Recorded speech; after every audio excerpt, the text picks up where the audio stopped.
ГСП онлайн. Городские новости сейчас. Понедельник, 9:15. В детском саду номер 8 по Первомайской сработала сигнализация «Возгорание». К счастью, эти тревожные слова лишь легенда для противопожарных учений. Сотрудники должны правильно выполнить все действия в экстренной ситуации и провести эвакуацию. За всем наблюдают специалисты Пожнадзора. Их задача оценить, насколько детский сад готов к реальному ЧП. Главная задача – это эвакуироваться как можно быстрее по времени, соответственно. И точного норматива для всех зданий нет, но примерно для детских садов не более 5 минут.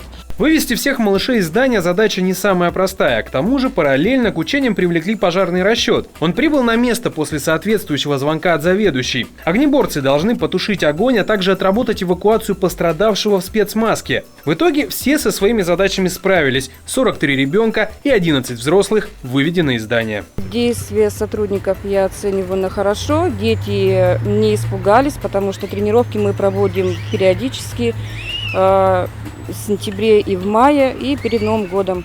Весь процесс эвакуации занял 5 минут с хвостиком. Одна из воспитателей рассказала, что заранее детей не одевали. Правда ли это? Решайте сами. Главный недочет. Никто толком не встретил пожарных как необходимо. Схожие учения пройдут и в других учебных и дошкольных заведениях города. Масштабные проверки стартовали с 1 сентября. За 2-3 недели специалисты Пожнадзора проверят 72 объекта. Ошибки будут разбирать сообща с персоналом, а затем повторные тренировки для закрепления материала.